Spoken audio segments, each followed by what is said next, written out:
les techniques humaines naissent à partir du moment où on sent le malaise de l'homme. L'homme qui vit en ville, par exemple, dans un univers où rien n'est vivant, où la ville est faite avec de la pierre, du ciment, du béton, etc., l'homme ne peut pas être heureux là-dedans. Alors, il a des troubles au point de vue psychologique qui lui viennent essentiellement de ce milieu, également de la vitesse à laquelle il est obligé de s'adapter, alors que, ça nous le retrouverons, normalement l'homme est fait pour vivre au temps de la nature. Et cet homme devient psychologiquement malade. Alors, pour répondre à cette maladie psychologique, eh bien, il y a des techniques humaines exactement comme des techniques médicales. Mais les techniques humaines ont pour but, effectivement, de permettre à l'homme de vivre dans un milieu qui est anormal.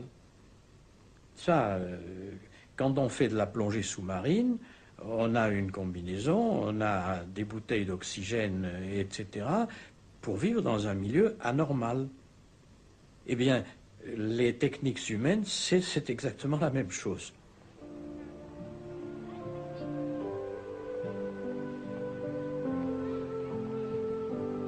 Je connais un très grand nombre de personnes qui aiment la publicité à la télévision parce que c'est très amusant. Bon.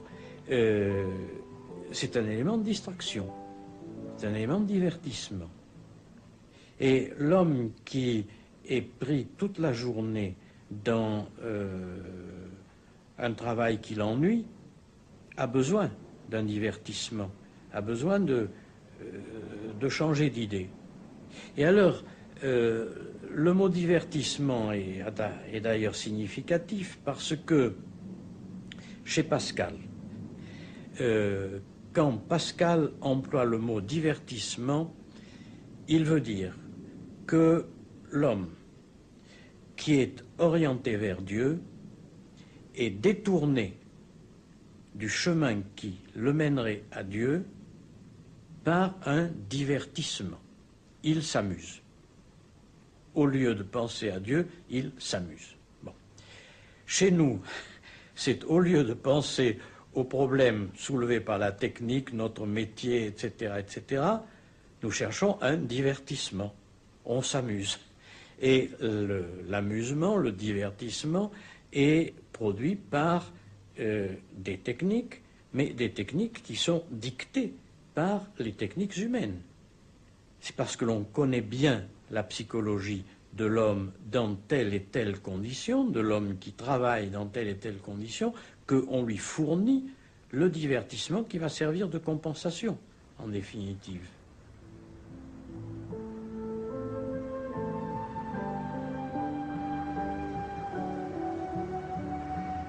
L'époque des médias est en même temps l'époque de la solitude.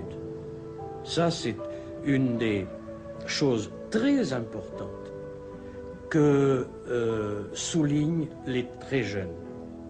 Les révoltes d'étudiants, ce que l'on a appelé, et c'est bien avant vous, les rebelles sans cause, qui se sont révoltés à Stockholm en 1953. C'est la première fois qu'il y a eu une révolte de jeunes sans cause.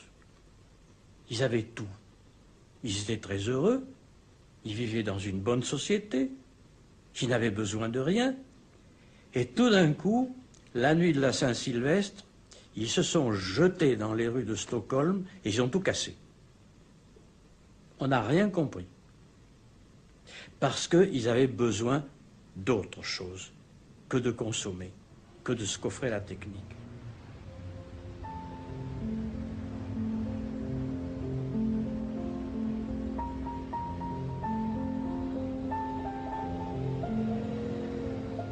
Quand l'homme perd la motivation profonde de sa vie, peut y avoir deux choses.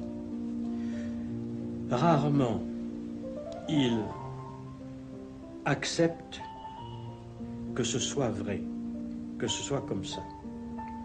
Et dans ce cas, il est tenté par le suicide. Ou bien, il va essayer de s'enfuir dans le divertissement, nous en avons parlé, ou bien il va être déprimé, dépressif, et il va prendre des remèdes.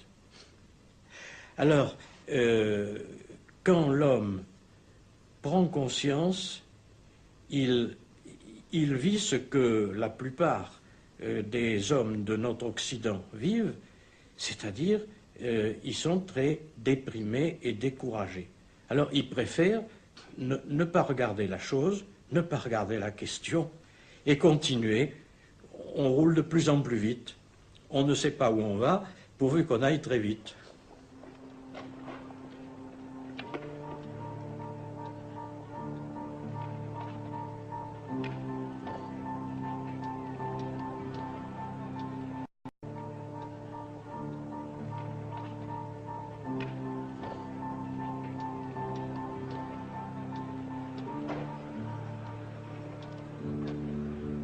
Nous sommes maintenant, avec le monde technique, dans une situation qui change complètement cette situation de sujet.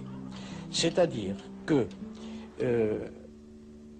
l'homme du monde technicien est prêt à ne plus être un sujet en échange de facilité, de consommation, de sécurité, en échange de tout un ensemble de bien-être que lui apporte cette société. Et en y réfléchissant, je pensais à l'histoire dans la Bible de Ésaü et du plat de lentilles. Ésaü, qui a faim, est prêt à échanger la bénédiction de Dieu et la promesse de Dieu contre le plat de lentilles qu'on lui apporte. Eh bien, de la même façon, l'homme moderne est prêt à abandonner sa situation de sujet contre le plat de lentilles que lui donne la société technicienne. Seulement, de même que Ésaü a été trompé dans son échange, de la même façon, l'homme qui abandonne sa situation de sujet est également trompé dans la société technicienne. En effet, il cesse d'être un sujet au profit de mensonges, Il ne voit pas que dans son choix, il est manipulé. C'est-à-dire qu'il est, transformé à l'intérieur par la publicité, par les médias, etc., etc. Compte tenu du fait que le manipulateur, celui qui crée la publicité ou celui qui crée la propagande, est lui aussi manipulé. Et que par conséquent, il n'y a pas un méchant qui est responsable, celui qui fait de la publicité et puis des pauvres gens. Non, nous sommes tous responsables en même temps.